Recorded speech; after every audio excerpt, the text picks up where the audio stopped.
नमस्कार दोस्तों, मैं विनय कुमार। दोस्तों, मैं आप सबको कहानी सुनाऊं उससे पहले आप सबसे एक रिक्वेस्ट है, प्लीज हमारे क्राइम स्टोरी चैनल को लाइक और सब्सक्राइब कर देना। 7 जुलाई 2025 की बात है।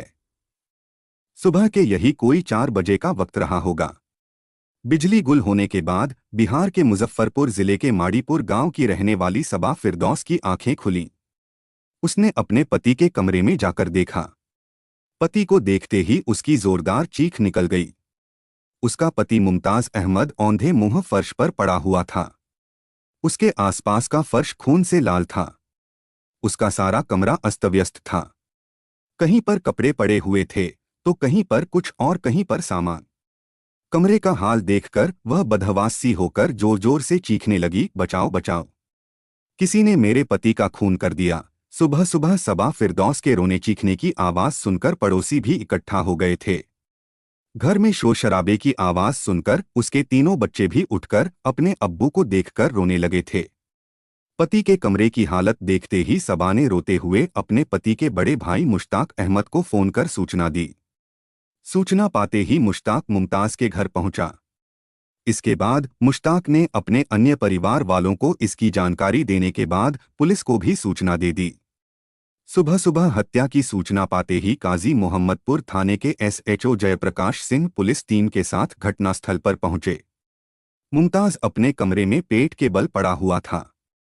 उसका शरीर पूरी तरह से लहूलुहान था। इस घटना की जानकारी जुटाने के बाद एसएचओ ने इस मामले की सूचना मुजफ्फरपुर जिले के एसपी कोटा किरण कुमार और डीएसपी सीमा देवी को भी दे दी थी। पुलिस ने घटनास्थल का बारीकी से निरीक्षण किया।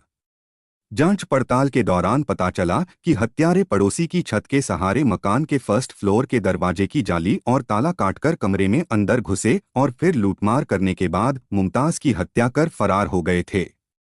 मौके पर पहुंची एसपी किरण ने तुरंत ही एफएसएल की टीम को जांच के लिए बुला लिया। एफएसएल की टीम के 5 वैज्ञानिकों ने करीब 2 घंटे तक कमरे और फर्स्ट फ्लोर पर कटी जाली और ताले से साक्ष्य जुटाए। साथ ही टीम ने मृतक के बेड पर पड़े चाकू पर लगे खून के सैंपल और फिंगरप्रिंट भी लिए। घटनास्थल पर डॉग स्क्वायड को भी बुला लिया गया। इस दौरान खोजी कुत्ता कई बार मृतक के पास से होता हुआ उसकी पत्नी के पास भी जाकर रुका, लेकिन पुलिस का मुमताज की पत्नी पर हत्या का शक करने का सवाल ही नहीं उठता था, क्योंकि सबसे पहले उसकी हत्या के बाद सबा फिरदौस ही उसके पास पहुंची थी। फिर वैसे भी वह उसकी पत्नी थी। इसके बाद खोजी कुत्ता मृतक के कमरे से नीचे उतरकर बगल की गली से होता हुआ झाड़ी के रास्ते से रेलवे ट्रैक तक पहुंचा और वहीं पर रुक गया। मामला गंभीर था, इसलिए पुलिस प्रशासन ने घटनास्थल से सभी साक्ष्य जुटाने के बाद जांच की कार्रवाई पूरी कर लाश को पोस्टमार्टम के लिए भिजवा दिया। उसी दौरान पुलिस को पता चला कि मृतक के पास 2 मोबाइल फोन थे, दोनों ही गायब थे। उसके घर की ज्वेलरी और नकदी भी गायब थी। मृतक मुमताज के घर में सीसीटीवी कैमरे लगे हुए थे, लेकिन उनकी रिकॉर्डिंग भी गायब थी। शायद अपराधी राज खुलने के डर से अपने साथ ले गए थे। इस दौरान मृतक की पत्नी सबा फिरदौस का रो रो कर बुरा हाल था। वह कई बार बेहोश भी हो गई, जिसे बड़ी मुश्किल से संभाला गया था। सबा फिरदौस ने रोते रोते बताया कि पति कई महीनों से नौकरी को लेकर परेशान थे। वह अक्सर यही कहा करते थे कि उनकी नौकरी खतरे में है। नौकरी कभी भी उनके हाथों से जा सकती है। इसके अलावा मुमताज ने आसपास के कई लोगों को पैसा दे रखा था, जो मिल नहीं पा रहा था। पता नहीं कौन लोग उनके दुश्मन बनकर आए और उनकी हत्या कर गए। पोस्टमार्टम रिपोर्ट से पता चला कि मुमताज का किसी धारदार हथियार से 3 बार गला काटा गया था। उसी हथियार से उसकी दोनों आंखों में भी वार किए गए थे। साथ ही उसके शरीर पर अलग अलग 5-6 गहरे घाव पाए गए थे। इस मामले में तुरंत कार्रवाई करते हुए पुलिस ने उसके घर के आसपास लगे कैमरों की फुटेज खंगालनी शुरू की। जिस रास्ते से खोजी कुत्ता बार बार जा रहा था, पुलिस ने उसी रास्ते पर मुमताज के घर के पीछे लगे सीसीटीवी कैमरे की फुटेज निकाली तो पता चला कि रात के 3 बजे उस रास्ते से एक काली रंग की नए मॉडल की स्कॉर्पियो आती जाती दिखाई दी, जिससे पुलिस को पूरा शक हो गया कि अपराधी इसी स्कॉर्पियो से घटना को अंजाम देने आए होंगे। इसी आशंका के चलते पुलिस ने रामराजी की ओर जाने वाले रास्ते पर लगे सभी सीसीटीवी कैमरों की फुटेज जुटा ली। इसके साथ ही पुलिस ने डीआईयू और सर्विलांस टीम को मृतक के दोनों मोबाइल नंबर दे दिए, जो सर्विलांस पर लगा दिए गए। लेकिन अफसोस, कहीं से भी पुलिस को इस घटना से संबंधित कोई खास जानकारी नहीं मिल पाई। जब पुलिस को इस हत्याकांड के सिलसिले में कहीं से भी कोई ठोस सबूत नहीं मिला, तो पुलिस ने फिर से उसके परिवार वालों के साथ साथ पड़ोसियों से पूछताछ की, जिसके दौरान पुलिस को एक अहम जानकारी मिली। पड़ोसियों ने बताया कि मुमताज की गैरमौजूदगी में उसके घर पर कभी कभी एक युवक आता था। वह युवक कौन था, इसकी उन्हें कोई जानकारी नहीं थी। इस जानकारी के मिलते ही पुलिस ने फिर से मृतक मुमताज अहमद की पत्नी सबा फिरदौस से पूछताछ की, लेकिन इस बार वह अपने पहले बयान से कुछ हटती नजर आई। इस बार उसने पुलिस को बताया कि जिस वक्त वह पति के कमरे की तरफ गई, तो वहां पर कुछ लोग उन्हें बुरी तरह से मार पीट रहे थे। उसने उनका विरोध किया, तो उन्होंने उसे चाकू दिखाकर अपने कब्जे में ले लिया। बाद में उसके सामने ही उन लोगों ने पति की चाकुओं से गोदकर हत्या कर दी। इसके बाद उन लोगों ने उससे ही अलमारी खुलवाकर उसमें रखा हुआ सारा सामान लूट लिया और फरार हो गए। हालांकि उसने अपने किसी खास व्यक्ति को बचाने के लिए यह बयान बदला था, लेकिन पुलिस की नज़रों में वह बुरी तरह से फंस चुकी थी। उसके इस बयान से पुलिस पूरी तरह से समझ चुकी थी कि उसके पति की हत्या में उसी का हाथ था। इसके बाद भी पुलिस ने जल्दबाजी करना उचित नहीं समझा। इसके बाद डीएसपी ने स्वयं सबा फिरदौस को बुलाकर उससे पूछताछ की, लेकिन वह बार बार बदमाशों द्वारा उसके पति की हत्या करने वाली बात दोहराती रही। लेकिन पुलिस को उसके परिवार वालों ने एक और जानकारी दी।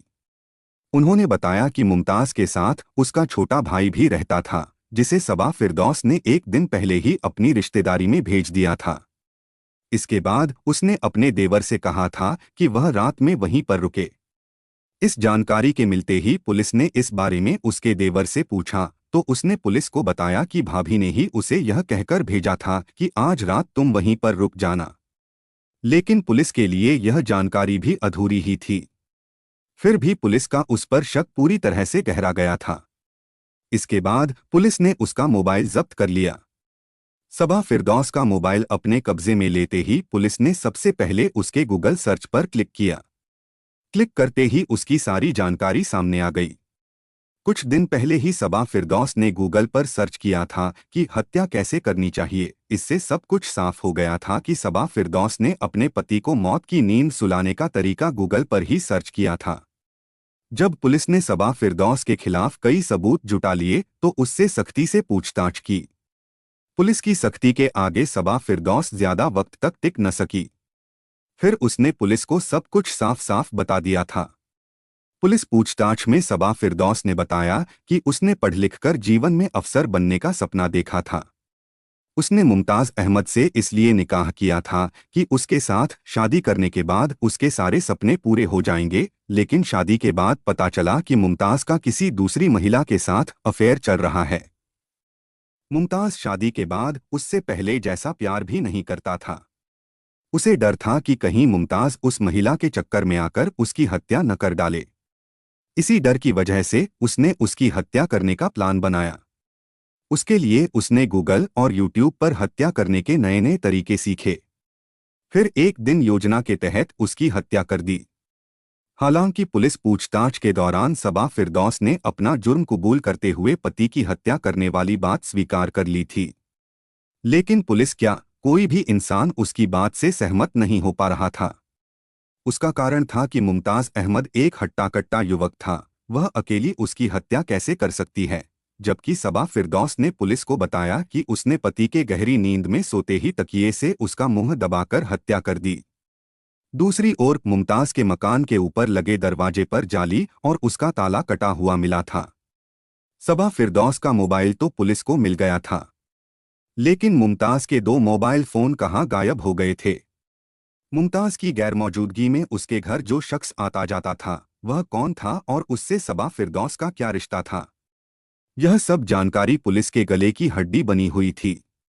पुलिस पूछताछ और मुमताज के परिवार वालों की जानकारी के अनुसार इस हत्याकांड का जो खुलासा हुआ, वह इस प्रकार था। बिहार के वैशाली जिले के पातेपुर थाने के डढ़ुआ गांव में रहता था मुमताज अहमद का परिवार। सबा फिरदौस मुमताज की रिश्ते में साली लगती थी। सबा फिरदौस की बहन की शादी उसके बड़े भाई मुश्ताक अहमद के साथ हुई थी। उसी कारण उसका अपनी बहन के पास आना जाना लगा रहता था। उसी आने जाने के दौरान दोनों के बीच प्रेम प्रसंग शुरू हो गया। उनके बीच चक्कर चला तो जल्दी ही दोनों के बीच अवैध संबंध भी स्थापित हो गए थे। उस वक्त सबा फिरदौस केवल 16 साल की थी। धीरे धीरे दोनों के लव अफेयर की जानकारी सबा फिरदौस के परिवार वालों को भी हो गई थी। बाद में उसके परिवार वालों ने सबा फिरदौस की बड़ी बहन की ससुराल जाने पर प्रतिबंध लगा दिया था, लेकिन मुमताज अहमद अपने भाई की ससुराल जाने से बाज नहीं आ रहा था, जहां पर वह सबा फिरदौस के साथ आंख मिचौली खेलते हुए प्यार का खेल खेलने लगा था।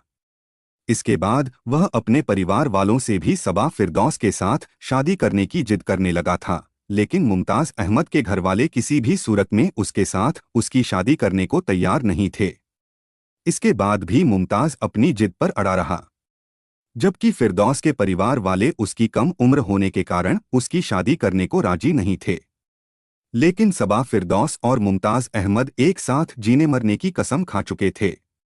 परिवार वाले उनकी शादी के बीच आड़े आए तो एक दिन सबा फिरदौस प्रेमी मुमताज अहमद के साथ घर से भाग गई। घर से भागते ही दोनों के घरवालों को समाज के सामने नीचा देखना पड़ा। दोनों एक ही बिरादरी और खास रिश्तेदारी से बंधे हुए थे। इसी कारण दोनों परिवारों ने एक साथ बैठकर बातचीत की। रिश्तेदारी का कनेक्शन होने के कारण दोनों परिवारों में जल्दी ही सहमति बनी और फिर सन 2012 में उनकी शादी कर दी। उस वक्त तक मुमताज अहमद बेरोजगार था, लेकिन उसने सरकारी नौकरी के लिए कई जगह अप्लाई कर रखा था। सबा फिरदौस भी पढ़ाई में तेज थी। मुमताज के साथ शादी करने के बाद भी उसने अपनी पढ़ाई जारी रखी। उसी दौरान 2014 में मुमताज अहमद की नौकरी पंचायत रोजगार सेवक के पद पर लग गई। मुमताज की पहली पोस्टिंग वैशाली के ही भगवानपुर प्रखंड में हुई थी। नौकरी लगने के बाद मुमताज ने अपना गांव छोड़ दिया। इसके बाद वह अपनी पत्नी सबा फिरदौस को साथ लेकर जिला मुजफ्फरपुर के माड़ीपुर गांव स्थित रामराजी रोड पर मस्जिद के नजदीक अपना मकान बनाकर रहने लगा था। मुमताज की नौकरी लगने के बाद सबा फिरदौस भी सरकारी नौकरी के लिए हाथ पांव मारने लगी थी। दिल में एक बड़ा अफसर बनने की चाहत लिए उसने शादी के बाद भी कड़ी मेहनत की। उस दौरान उसने एक बार बीपीएससी और 2 बार यूपीएससी का एग्जाम भी दिया था। समय के साथ साथ सबा फिरदौस ने 2 बेटियों और 1 बेटे को जन्म दिया। हालांकि उसकी गृहस्थी ठीक ठाक चल रही थी, लेकिन उसके अंदर एक अफसर बनने का जज्बा अभी भी हार मानने को तैयार नहीं था। शादी के कई साल बाद तक दोनों के बीच सब कुछ ठीक ठाक चलता रहा, लेकिन 2022 आते आते उनके संबंधों में खटास पैदा होने लगी थी। उसका मुख्य कारण था मुमताज की व्यस्तता। मुमताज अहमद करीब 2.5 साल से वैशाली जिले के भगवानपुर प्रखंड में पंचायत रोजगार सेवक के पद पर कार्यरत था। इसके बाद मुमताज को रतनपुरा और असोई पंचायत में पंचायत रोजगार सेवक बनाया गया था, जिसके कारण उसका घर से ही पंचायत और प्रखंड में आना जाना लगा रहता था। काम अधिक होने के कारण वह अपनी पत्नी और बच्चों को भी ठीक से समय नहीं दे पाता था। यही कारण रहा कि सबा फिरदौस को मुमताज पर किसी अन्य महिला के साथ संबंध होने का शक पैदा हो गया था। उसी शक के चलते दोनों के बीच मनमुटाव पैदा हो गया। दोनों के बीच शक ही दरार ने उनके रिश्तों में कड़वाहट घोल दी थी। सबा फिरदौस को पूरा विश्वास था कि पति का वैशाली के भगवानपुर प्रखंड में काम करने वाली एक महिला के साथ अवैध संबंध हैं। मुमताज अपने लॉकर की चाबी हमेशा अपने पास ही रखता था। कई बार सबा फिरदौस ने उससे चाबी मांगी, लेकिन उसने चाबी देने से मना कर दिया था, जिसके कारण सबा फिरदौस को पति पर शक हो गया था कि उसने उसके जेवर उस महिला को दे दिए हैं जिससे वह प्यार करता था। सबा फिरदौस पढ़ी लिखी थी। उसने कई बार पति मुमताज को चोरी छिपे मोबाइल पर बात करते देखा था।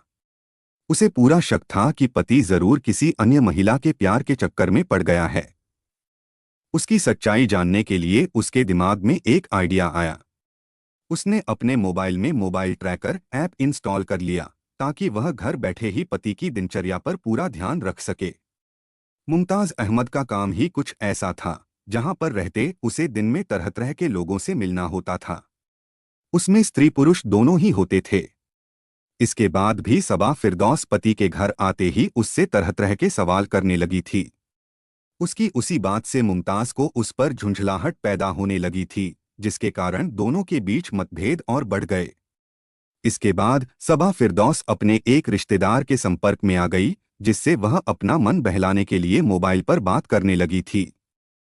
फिर वह धीरे धीरे पति की गैरमौजूदगी में उसके घर भी आने लगा था। रिश्तेदार के साथ अफेयर शुरू होते ही उसका पति के प्रति व्यवहार भी बदल गया था।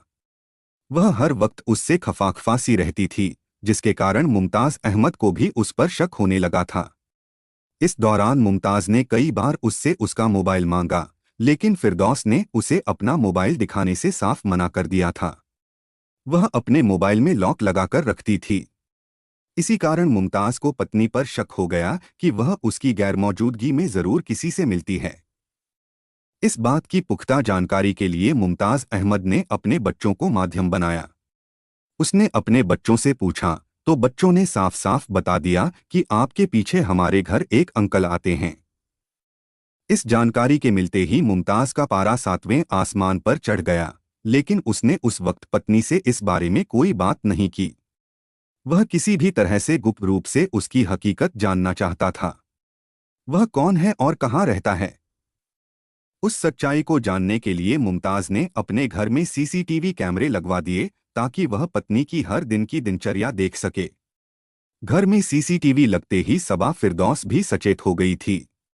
उसने फोन करके अपने रिश्तेदार को उस सब की जानकारी दे दी, जिसके बाद वह उसके घर नहीं आया था। लेकिन मुमताज फिर भी मानने को तैयार नहीं था। इसके बाद भी उसने कई बार उससे जानने की कोशिश की कि उसके पीछे घर पर कौन आता है। सबा फिरदौस अपना मुंह खोलने को तैयार नहीं थी। इसी बात को लेकर दोनों के बीच में इतना मनमुटाव हो गया कि मुमताज ने कई बार उसकी पिटाई तक कर दी। मुमताज अपनी प्रेम कहानी उससे छिपाए हुए था, लेकिन बार बार सबा फिरदौस पर शक करते हुए उसकी सच्चाई जानने के लिए व्याकुल था। उसकी इस बात से सबा फिरदौस पूरी तरह से पति से नफरत करने लगी थी। उसने तभी सोच लिया था कि किसी भी तरह से पति से पीछा छुड़ाना होगा। उसे अपने पर विश्वास था कि एक न एक दिन उसकी सरकारी नौकरी लग ही जानी है। उसके खत्म होने के बाद वह अपने बच्चों को खुद ही पाल लेगी। उसी दौरान उसने एक दिन एक चार्ट पर स्लोगन लिखा, हारना मंजूर है मुझे, पर खेल तो बड़ा ही खेलूंगी। मुमताज अहमद ने वह स्लोगन कई बार पढ़ा भी, लेकिन उसने सोचा कि बच्चों के लिए लिखा होगा। उसने उस बारे में कभी भी गहराई से नहीं सोचा था। इसके साथ ही फिरदौस ने पति की हत्या की प्लानिंग शुरू कर दी। फिर वह क्राइम पेट्रोल, सस्पेंस व थ्रिलर वाली फिल्में देखने लगी, ताकि वह बिना किसी रिस्क के पति की हत्या कर सके। इसके साथ ही वह अपने मोबाइल से गूगल व यूट्यूब पर हत्या करने के तरीके भी खोजने लगी थी। उस दौरान उसने गूगल और यूट्यूब से कई तरह के तरीके नोट भी कर लिए थे, जिससे वह जल्दी से पति से आज़ाद हो सके। मुमताज अहमद सारे दिन भागदौड़ की ड्यूटी निभाने के बाद शाम को जब घर पहुंचता तो उसकी पत्नी उससे सीधे मुंह बात नहीं करती थी। पत्नी के बदले व्यवहार से तंग आकर उसने शराब पीनी भी शुरू कर दी थी।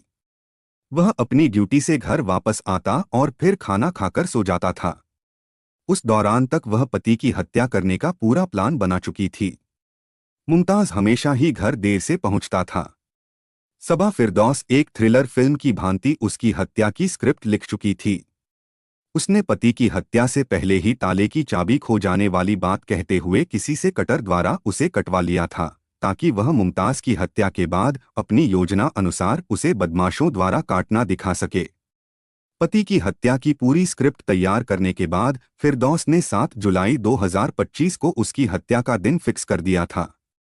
7 जुलाई की रात को देर रात मुमताज अहमद अपने घर पहुंचा।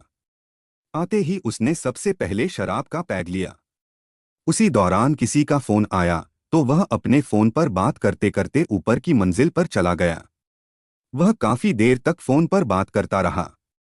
जब वह नीचे आया तो सबा फिरदौस ने उससे पूछा, किसका फोन था जिससे इतनी देर से बात कर रहे थे? तुम अपने काम से काम रखो, तुम्हें यह जानने की कोई जरूरत नहीं कि मैं किससे क्या बात कर रहा हूं, मुमताज बोला। इसके बाद सबा फिरदौस उसका मोबाइल देखने की जिद करने लगी, लेकिन मुमताज ने उसे अपना मोबाइल देखने के लिए नहीं दिया। उसी बात को लेकर उसकी सबा फिरदौस से झड़प हो गई। उसी झड़प के दौरान सबा फिरदौस की जिद के आगे मुमताज ने उसे लॉकर की चाबी दे दी। लॉकर की चाबी मिलते ही उसने लॉकर खोलकर देखा तो उसमें से उसके सारे जेवर गायब थे। जेवरों को गायब देखते ही सबा फिरदौस का माथा ठनक गया। उसने पति से जेवरों के बारे में पूछा तो उसने साफ शब्दों में कहा कि उसे उसके जेवरों से क्या लेना देना, अपने जेवर अपने आप देखो, तुमने कहाँ रखे हैं। सबा फिरदौस को पूरा शक हो गया था कि उसने उसके जेवर जरूर उसी महिला को दे दिए होंगे जिससे चक्कर चल रहा है। इस बात का शक पैदा होते ही सबा फिरदौस ने उसी समय मुमताज की हत्या करने का पूरा मन बना लिया था। इसके बाद भी दोनों ने बच्चों के साथ खाना खाया और फिर मुमताज अहमद अपने कमरे में सोने चला गया। सबा फिरदौस भी बच्चों को साथ लेकर दूसरे कमरे में चली गई। कुछ देर बाद ही उसके तीनों बच्चे तो सो गए, लेकिन उस रात सबा फिरदौस की आंखों से नींद कहीं दूर जा चुकी थी। वह बार बार कमरे से उठती और पति के कमरे की तरफ ही ताड़ती रही। उस रात उसका समय काटे कट नहीं रहा था। वह बार बार घड़ी की तरफ देखती रही। जब काफी रात गुजर गई और चारों ओर सन्नाटा छा गया तो वह अपने कमरे से दबे पाव निकली। उस वक्त तक सारे दिन की भागदौड़ और शराब के नशे में मुमताज बेसुध होकर सो चुका था। रात के 1:20 पर मौका पाते ही सबा फिरदौस ने सीसीटीवी कैमरों का रिकॉर्डिंग बॉक्स निकाल दिया। इसके बाद वह फिर से अपने बच्चों के पास आकर बैठ गई। फिर वह लाइट गुल होने का इंतजार करने लगी। रात के कोई 2:30 लाइट गुल हो गई। इसके बाद वह अपने कमरे में रखा हथौड़ा और चाकू लेकर पति के कमरे में पहुंची। उस वक्त भी मुमताज अहमद गहरी नींद में सोया हुआ था। उसे गहरी नींद में सोते देख उसके मन का शैतान जाग उठा। मौका देखते ही उसने अपने एक हाथ से तकिए द्वारा उसका मुंह दबाया और दूसरे हाथ से हथौड़े से उसके सिर पर लगातार कई वार कर डाले, जिसके बाद मुमताज अहमद की चीख तकिए से दबकर रह गई। मुमताज अहमद शरीर से तगड़ा था। इसके बाद भी वह जैसे तैसे कर बेड से उठा। फिर वह सबा फिरदौस की ओर बढ़ने लगा। जब सबा फिरदौस को पति से खतरा नजर आने लगा तो उसने अपने हाथ में चाकू उठाया और पति मुमताज अहमद पर ताबड़तोड़ वार कर डाले। इसके बाद जिंदगी मौत से जूझता मुमताज अहमद फर्श पर गिर गया। उसके नीचे गिरते ही सबा फिरदौस ने चाकू से उसका गला काट दिया।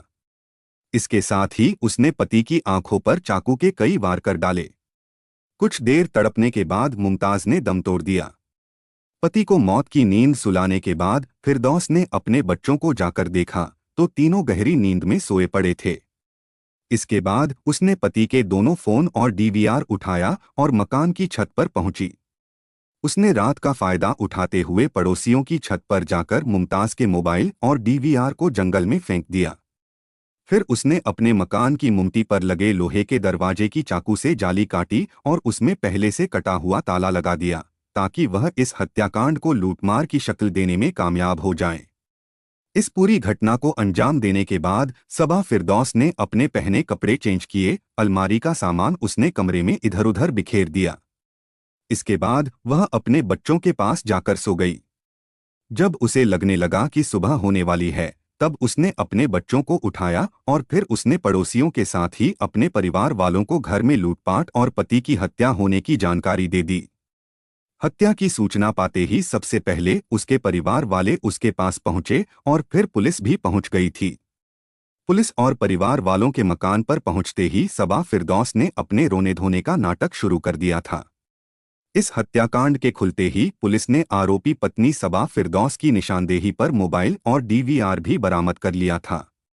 इस घटना के बाद मृतक मुमताज अहमद के बड़े भाई मुश्ताक अहमद ने थाने में रिपोर्ट दर्ज कराई थी, जिसमें कहा गया था कि डकैत उसके भाई मुमताज की हत्या करने के बाद सबा फिरदौस से चाकू की नोक पर 9 लाख रुपए की ज्वेलरी व 2 लाख रुपए कैश लूटकर फरार हो गए थे। सबा फिरदौस ने पति की हत्या करने से पहले ही चाकू पर अपने पति का ही रुमाल लपेट दिया था ताकि पुलिस कार्रवाई के दौरान उसके अंगुलियों के निशान उस चाकू पर न आएं। सबा फिरदौस ने पति की हत्या स्वयं ही करना स्वीकार किया था, लेकिन यह बात किसी के भी गले नहीं उतर पा रही थी।